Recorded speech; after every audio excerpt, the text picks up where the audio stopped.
ఎగరేయడానికి డబ్బులు ఖర్చు పెడతాడు, కష్టపడతాడు. అవన్నీ నాని ఏం డబ్బులు ఇడిగా వాళ్ళ సొంత డబ్బులతోనే కష్టపడుతున్నారు కదా. నా అమ్మాయి నందిగామలో కానీ వీళ్ళందరూ కూడా మైలవరంలో దేనినో మాకు ఈయన డబ్బులు ఇస్తాడేంటి? వాళ్ళు వాళ్ళ డబ్బులతో కష్టపడతారు, వాళ్ళ డబ్బులతో వాళ్ళ నియోజకవర్గంలో స్టామినాతో ఉంటారు. వాళ్ళందరూ నానికి నచ్చరు.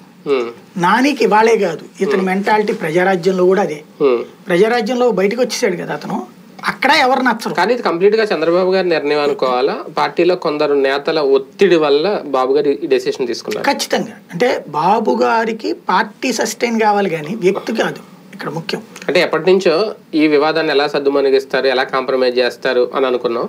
సడన్ గా ఈ డెసిషన్ తీసుకోవడం అంటే లైక్ ఒక రకంగా అన్అఫీషియల్ సస్పెండ్ కేసినేని నాని. మీకు వెరీ సింపుల్ అండి. కేసినేని చిన్నిని తెచ్చిన రోజునే నాని పని అయిపోయింది. ఈయన ఆ తర్వాత ఒక రకంగా పట్టుకుని వేలాడాడు నానిని.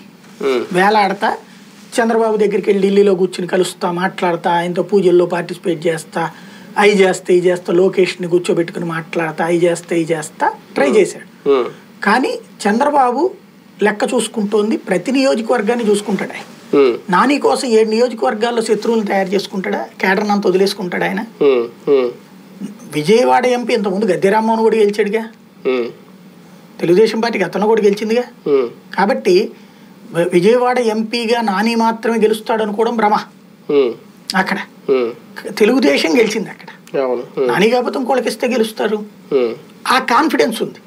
కానీ నాని వలన అసెంబ్లీ సెగ్మెంట్ లో నష్టం, వీళ్ళ నాయకులను వదులుకోవాలి, అది నచ్చలేదు ఆయనకి. అంటే దాదాపుగా ఇప్పుడు చిన్ని పేరే వినిపిస్తుంది, కేసినేని చిన్నికే టికెట్ ఇస్తారు అనేది. అది మరి వాళ్ళు ఇస్తారు. నిజంగా నానిని విషయంలో చిన్ని గన్ రీప్లేస్ చేస్తే బెజవాడలో తెలుగుదేశం పార్టీ ఒక దారిలోకి వచ్చేసినట్టేనా, ఫుల్ యాక్టివ్ అయిపోయినట్టేనా? వైసీపీకి ఈ అస్త్రం ఎంతవరకు దెబ్బ అవుతుంది? నాని పోటీ చేయకపోతే